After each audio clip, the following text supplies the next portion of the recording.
మాటే కగార్ గురించి, ఆపరేషన్ కగార్ గురించి స్పష్టంగా వారు చెప్పారు. మా ముఖ్యమంత్రి గారు కూడా నిన్న లేఖ రాసిండ్రు. సరే, అది అక్కడ జరుగుతున్న అంశాల మీద ఒక స్పష్టత అది ఇవ్వడం ఒకటి. అదేంది ఆ జవాన్లకు మన ఏంది జమ్మూ కాశ్మీర్ లో జరిగిన సంఘటనకు నివాళులర్పించడం మంచినే ఉంది. నేను కాదంటలేదు, కానీ ఇప్పుడు నెంబర్ 1 విలన్ కాంగ్రెసే. ఆనాడు, ఈనాడు, ఏనాడైనా ఇదే బీజేపీ నినాదం కదా. బాగా కాంగ్రెస్ ముక్త భారతే కదా అది వాళ్ళు అనేది కూడా. సో ఇవి రెండు అంతఃసూత్రం కనిపించలేదు. ఇప్పుడు బీజేపీని అనకపోతే మీరే ఏమంటారు? ఒక్క మాట బీజేపీని అన్నాడా? నేను అడిగా, అదే స్టార్టింగ్ లో అడిగాను, ఒక్క నిమిషం కూడా కేటాయించలేదు ఏంటి బీజేపీ కానీ. ఒక నిమిషం అంటే మీరు అసలు అనకపోతే అంటుంటారు కదా. ఇప్పుడు ప్రభాకర్ గారిని అంటుంటారు, ఇటు సిద్ధారెడ్డి గారిని అంటుంటారు. కానీ వారు ఎవరి అంటుగొమ్మ అనే దాని దగ్గర స్పష్టత ఉంది. కమలంకు బీఆర్ఎస్ అంటుకొమ్మగా మారబోతుందని కాంగ్రెసే నాడైనా నేడైనా. ఇప్పుడు స్వాతంత్రం తెచ్చిన పార్టీ మీకు నెంబర్ 1 విలన్ అయిపోయాయి, తెలంగాణ ఇచ్చిన పార్టీ నెంబర్ 1 విలన్ అయిపోయాయి. మళ్ళీ అదే సభలకు వచ్చే వరకు సోనియా గాంధీ గారు లేకపోతే అది రియలైజ్ అయ్యేది కాదు, తెలంగాణ వచ్చేది కాదు అనబట్టే. కాబట్టి ప్రాంతీయ పార్టీలకు ఉండే లిమిటేషన్స్ మనం అర్థం చేసుకోలేని ఏం కాదు. ఎందుకంటే అధికారంలో ఎవరుంటే వాళ్ళకు కొంచెం అనుకూలంగా ఉండడం అనేది ఏ రాజకీయ పార్టీకైనా. పెద్ద పెద్ద రాజకీయ పార్టీలు, ఆత్మగౌరవంతో పుట్టిన మన తెలుగుదేశం పార్టీ కూడా అట్లనే చేసింది.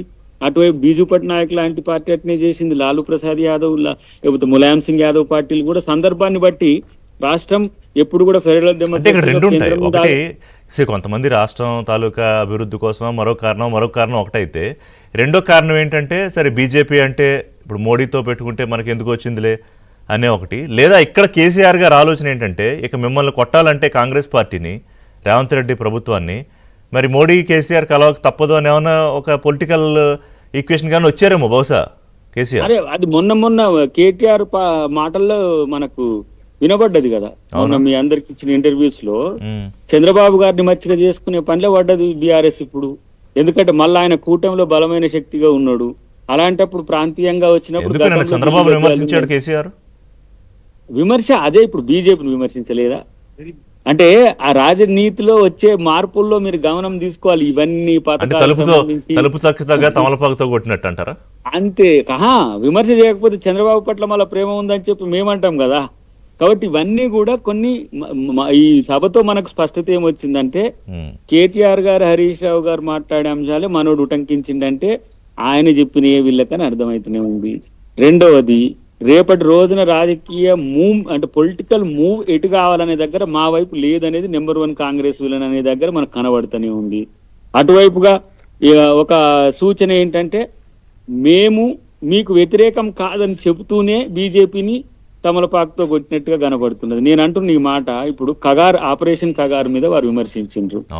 కాదన్నము అది అందరు కూడా దాన్ని కగార్ విషయంలో కొంత కంగారు ఉన్నది.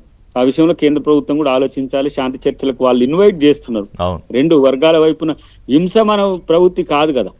ఇప్పుడు ఆ విషయంలో కొంత ఆలోచించాలని దాని దగ్గర అందరికి స్పష్టత ఉంది. నేనంటున్న కేంద్ర ప్రభుత్వం ఈ రోజు ఏ విధంగా రాష్ట్రాల పట్ల వ్యవహరిస్తుందో, తెలంగాణ పట్ల వ్యవహరిస్తుందో ఆయన 11 సంవత్సరాలకు ఇవ్వలేదు అనేది ఒక మాట అన్నాడు.